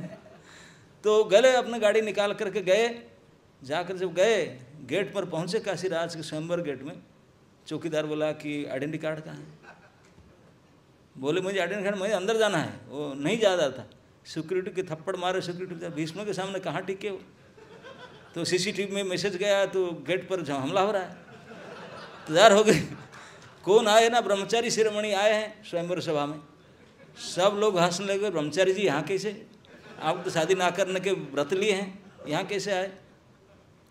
लेकिन जानते थे कि भीष्म है, वो कोई ऑर्डिनरी तो है ही नहीं। लेकिन आप सब जो राजकुमार के अपना अपना हिसाब से चयन किए थे कि मैं लूँगा, कोई अपना सब रिलेशन नंबर फोन दे कर अपना एक्सचेंज किए होंगे। लेकिन भीष्म को देखने से सबका बंद हो गया, सब गुस्सा होकर लड़ने के लिए तैयार हुए। यहाँ तक कि काशीराज और उनके पुत्र आदि सैन्य समझ बोले आपको इन्वाइट, आप कैसे आ गए। भीष्मदेव गेट पर अंदर आकर खड़े होकर के बोले सुन लीजिए, आप मेरे से लड़ना चाहते हो, मैं भी तैयार हूँ लड़ने के लिए। मैं जानता हूँ आप मुझे इसे लड़ेंगे, मैं भी तैयार हूँ। मैं आया हूँ बदला लेने के लिए, मैं शादी करने के लिए नहीं आया हूँ, मुझे शादी करना नहीं है। आपने क्यों हस्तिनापुर राजभवन को निमंत्रित नहीं किया, उसका बदला लेने के लिए आया हूँ। मैं सब कुछ सामने हटा कर लेकर जाऊँगा। मेरे जो दो भाई हैं उनको मैं शादी नहीं करूँगा, उनको दूंगा, वो शादी करेंगे। बोले एक कैसे हो सकता है, एक कैसे हो सकता है। सब लड़ने के लिए हजारों लाखों राजकुमार एक साथ में गर्जना करके सब अपना प्राण उठाए। लाखों से अधिक राजकुमार राजा और काशीराज स्वयं अपने सोल्जर लेकर खड़े हुए, इसे कैसे हो सकता है। विष्णुदेव तो डरने वाले थे नहीं, बोले ओके तैयार हो जाओ। वो तैयार होते थे, विष्णुदेव के एक वेलकमिंग बाण मारे, एक बाण मारे, कई लाखों का जो हेलमेट था, सो मुकुट पहने, मुकुट केवल उड़ गया। को 2 इंच नीचे होता तो सर उड़ता, 2-2 इंच ऊपर में मुकुट, सबका लाखों का मुकुट झनाझन नीचे गिर गया। सब देख रहे थे कि 2 इंच का सवाल था। अब अपना हाथ से जो बाण तरकर सबका गिर गया। बोले मरेंगे क्या इधर, चुप, सब साइलेंस, कोई बात ही नहीं किए। तीनों राजकुमारी चुप माला लेकर आए, गाड़ी में डिक्की में लोड हो गई। बोलना ही नहीं था। बोले सारे लाखों चुप खड़े थे। राजकुमारी बोले भैया इधर बात ही मत करो, ये एक बाण में सबको मार सकता है। उनके सामने क्या, चुपचाप का गाड़ी में लोड हो गए। विष्णु गाड़ी चले। रास्ते में आधा रास्ते में पहुंचे थे, अम्बा ने बोली कि सार न क्या ना, मेरा वो सालों के साथ हमारा व्हाट्सएप में कंफर्म हो चुका था और मैं तो उनको माला देने वाला था, मुझे लेने वाला था, और आप में बोले वो रियली मेरे 2 भाई आप तीनों को जाओ, ऑटो फेयर दे दिए। बोले जाओ बस पकड़ो चले जाओ। उनको भेज दिए। बोले जाओ। तो गया, लेकिन सालों ने बोला एक बार तुझे वो पकड़ के ले रहा, मैं तो स्वीकार करूँगा। कहते तू स्वीकार नहीं किया, तब बोला कि बोला उसी के पास जाओ। तो वापस आया, बोला शादी करूँ। बोला मैं शादी कैसे करूँगा, मैं शादी नहीं करूँगा। बोले और बोलो हाँ, वो दोनों थे, बोले हम एक ही शादी कर लिए, हम घरे वो आप नहीं कर रहे, हम तो ऑलरेडी 2 लड़की थे, हम शादी कर ली। अब बेचारा लेफ्ट ओवर हो गया। जिनके साथ उनका मैसेज व्हाट्सएप में था वो तो स्वीकार नहीं किया। भीष्म जो जीत कर लाए, बोले तुम लोग, बोले मैं नहीं लाया था, तुम आकर बैठ गए। अब मैं तुझे विदा भी किया था खर्चा दे करके, तुम्हारे जो लेने वाला था लिया नहीं, मैं क्या करूँ। बोला नहीं तुम शादी कर लो। बोले मैं शादी नहीं कर सकता हूँ। बोला नहीं मुझे उठा कर लाया, शादी करना पड़ा। बोला नहीं शादी करूँगा। तब इसी के चलते बोला उनका परशुराम के पास गया, परशुराम लेटर लिखे, बोले माई स्टूडेंट प्लीज एक्सेप्ट है, अगर नहीं करोगे मेरे साथ लड़ाई करना। बोले I am ready to fight. लड़ाई हुआ परशुराम के साथ। तो अम्बा बोला हाँ परशुराम लड़ेगा, अब मजा चखेगा, शादी नहीं करेगा, जबरदस्त शादी करना पड़ेगा। लेकिन परशुराम के साथ घमासान युद्ध हुआ, भीष्म के गुरु और शिष्य के युद्ध हुआ। भीष्मदेव तो कोई छोटे मोटे रथी थे नहीं, परशुराम लड़ाई करके इतने खुश हो गए, बोले वाह बेटा मान गया तू महावीर है। खुश होकर के उल्टी वरदान देकर चले गए। अम्बा देखते ही रह गया, वो क्या हो गया। गुरु जी खुश होकर लड़ाई में चले गए, और जो योद्धा होते हैं वो युद्ध में खुश होते हैं, वो खुश होकर चले गए। अम्बा लेफ्ट ओवर हो गया फिर। और कईयों के पास गया, बोले अब तो जब गुरु जी की बात नहीं माना और क्या करेगा। गया तपस्या करने, तपस्या कर स्त्रियों बड़े हिट होते, खितरियाणी थी ना, बदला लेने के लिए गई, तपस्या करके दोबारा जन्म ली शिखंडी के रूप में। वो भी कहते हैं कि स्त्री के रूप में जन्म हुई थी, फिर वरदान प्राप्त करके पुरुष हुई, जो भी हो चेंज हुआ, जो भी हुआ करके क्या। लेकिन भीष्म पितामह तो सारा हिस्ट्री पता था, तो इसलिए लड़े नहीं, लेकिन वो बदला लेना चाहती थी, यही थी कि इसमें उनको स्वीकार नहीं किया, इसी वजह से। ओके, और कोई क्वेश्चन? यस।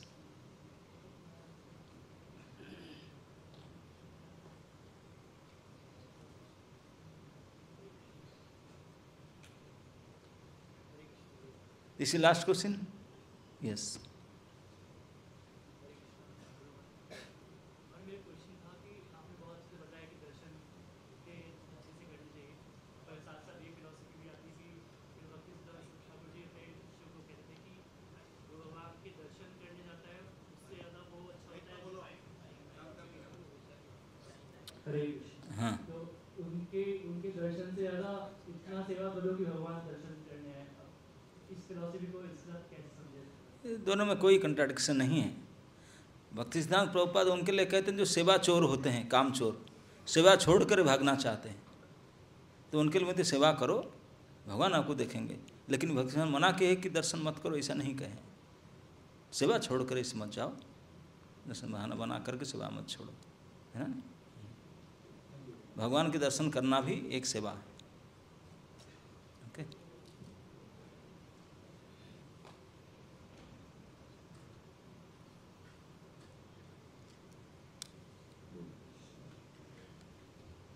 हरे कृष्णा कृष्णा कृष्णा हरे